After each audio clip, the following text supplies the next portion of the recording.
Karena nggak berani buat buka pintu kamar, Romi pun akhirnya ngintip dari bawah sela-sela pintunya.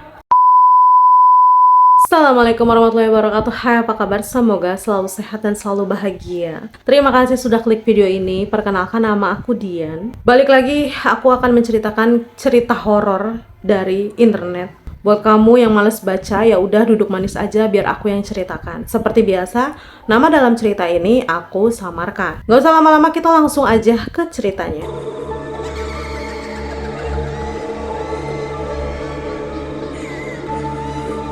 Kisah mengerikan ini terjadi pada tahun 2020 silam. Saat itu kasus COVID-19 mulai mencuat di Indonesia. Seorang pria bernama Romi, kala itu ia mencari kos-kosan untuk bisa ia tinggali. Dan atas rekomendasi teman-temannya Romi memutuskan mencari kos-kosan di daerah Kota Depok. Jika dideskripsikan, tempat kos yang ia tinggali itu berada tepat di pinggir jalan yang cukup besar dengan bangunan 2 lantai. Tempat itu dipilih karena menurutnya sangat strategis dan cukup nyaman untuk ditinggali. Indekos Romi direkomendasikan oleh rekannya yang tinggal di Kota Depok. Dan saat pertama kali berkunjung ke tempat kos tersebut, ia berjumpa dengan seorang ibu-ibu yang diketahui sebagai pemilik kos tersebut. Di dalam pertemuan itu, Romi menanyakan kamar kosong untuk dia tinggali. Dan tanpa basa-basi, pemilik kos pun langsung menunjukkan kamar kosong di lantai 2. Ketika tiba di lantai 2, ia melihat ada sekitar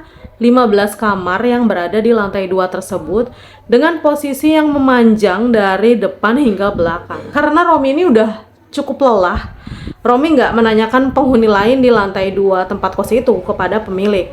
Tanpa pikir panjang, Romi memilih langsung kamar yang terletak di ujung lorong dekat balkon. Karena menurutnya kamar kos dekat dengan jalan agar tidak terlalu sepi gitu. Jadi ada suara lewat-lewat kendaraan. Setelah menemukan kamar yang menurutnya itu cocok, kemudian Romi membayar sewa kamar kos itu untuk sebulan sebesar 600.000. Dan setelah semuanya selesai di hari yang sama, Romi pun mulai menata kamarnya agar lebih nyaman dan secara estetik lebih enak gitu dilihat.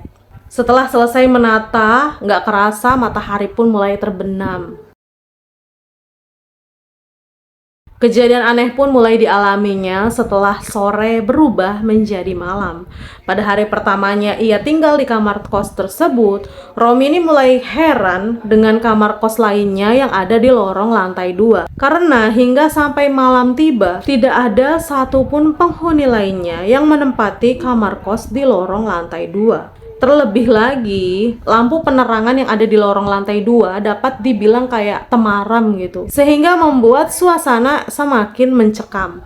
Karena ngerasa kayak sepi banget gitu ya. Akhirnya Romi pun membuka pintu kamarnya sambil dia itu ya main handphone. Dan tanpa terasa sudah hampir 3 jam Romi bermain handphone. Dan waktu juga udah menunjukkan sekitar pukul 11 malam. Tapi anehnya nggak ada satupun penghuni lainnya yang menempati kamar di lantai 2. Tapi ya udahlah, udah malam, waktunya istirahat, pikir Romi. Romi kemudian menutup pintu kamarnya dan hal tidak terduga pun terjadi. Setelah pintu ditutup, tiba-tiba Romi mendengar ketukan di salah satu pintu kamar lainnya yang ada di lantai 2. Ketukan pintu itu terdengar nggak lazim karena terdengar sangat kencang gitu, kayak duk duk duk duk duk. Mendengar suara ketukan pintu itu, Romi memberanikan diri mengintip dari jendela kamarnya menggunakan ujung mata bagian kirinya. Berarti sini, mata bagian kiri. Karena lorong lantai 2 indekos itu remang-remang ya, temaram. Membuat dirinya itu harus fokus mengarah kepada ketukan pintu kamar yang diketuk tersebut.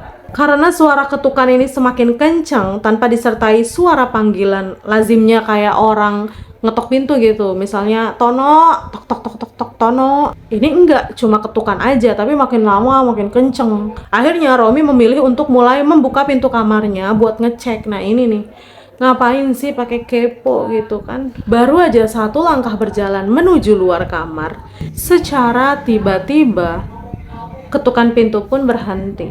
Dan Romi langsung lari kembali ke dalam kamarnya. Kemudian langsung kunci pintu kamar. Romi juga langsung menarik selimutnya dan kemudian berusaha untuk memejamkan matanya. Udah, gue mau tidur. Romi pun tertidur. Keesokan harinya, karena memiliki pengalaman yang cukup menakutkan ya pada malam pertama gitu, kesan-kesan yang lumayan gak enak gitu, Romi pun menghubungi temannya untuk menghabiskan malam di luar bersama teman-temannya itu. Tapi sayangnya malam itu seluruh teman-temannya ini ada urusan masing-masing, sehingga membuat Romi ya mau gak mau menghabiskan malam keduanya di dalam kamar kosnya. Setibanya Romi di kosan, karena takut ya, Romi pun langsung menutup pintu kamarnya sekitar jam 8 malam. Dia pun berinisiatif untuk video call nih teman-temannya. Saat video call, secara tiba-tiba, gangguan itu pun terjadi lagi. Saat itu, Romi ini mendengar langkah kaki yang selalu bolak-balik di depan kamarnya secara terus-terusan gitu, bolak-balik. Karena nggak berani buat buka pintu kamar, Romi pun akhirnya ngintip dari bawah sela-sela pintunya.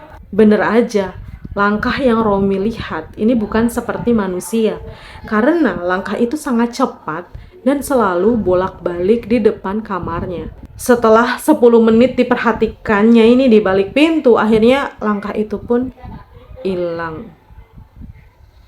Karena merasa udah aman, Romi kembali ke tempat tidurnya sambil terus video call dengan teman-temannya untuk mengurangi rasa takut. Selang 1 jam kemudian, Romi memutuskan untuk tidur sambil berharap ya udahlah pagi dong, cepetan datang pagi, besok segera datang. Namun sayangnya belum genap 10 menit, Romi memejamkan mata. Dia dikagetkan dengan suara keran air yang tiba-tiba terbuka. Kamar mandi itu terletak di luar kamar. Dan Romi ini mencoba untuk ya udahlah bodo amat gitu, mengabaikan suara itu. Tetapi keran itu tuh nggak berhenti juga. Akhirnya setelah mengumpulkan keberanian, Romi memilih untuk menuju kamar mandi yang berada di luar kamarnya. Ya ampun, kalau aku mau udah aku nggak mau, bodo amat, biarin tumpah-tumpah deh itu air sampai besok terserah. Lanjut. Sesampainya tepat di depan pintu kamar mandi, Romi ini langsung mematikan keran tersebut. Dan baru aja beberapa langkah dari dalam kamar mandi, Romi melihat sosok wanita yang berdiri di depan Romi yang berjarak ini sekitar 3 meter. Sosok itu terus berdiri aja. Dan melihat penampakan sosok wanita itu, Romi pun terpaku seolah nggak bisa bergerak sedikit pun. Romi sambil membaca-baca surat-surat pendeknya di dalam hatinya. Dan gak lama, secara tiba-tiba sosok wanita itu pun menghilang. Dan Romi pun langsung berlari menuju kamarnya sembari mengunci pintu kamar. Jebret, udah bodoh. Romi ketakutan dan berusaha untuk tertidur. Setelah kejadian tersebut, Romi memilih untuk mendengarkan musik-musik religi untuk menemani tidurnya. Hingga Romi akhirnya bisa tidur dan selesai malam keduanya. Karena nggak tahan dengan gangguan goib, akhirnya Romi memilih untuk berkemas dan langsung memutuskan untuk keluar dari kos berhantu tersebut. Dan setelah kejadian itu, Romi memilih tempat kos yang ramai karena trauma atas kejadian mistis dan juga aneh. Jadi si Romi ini cuma 2 hari aja tahan di kos itu. Tapi hebat loh.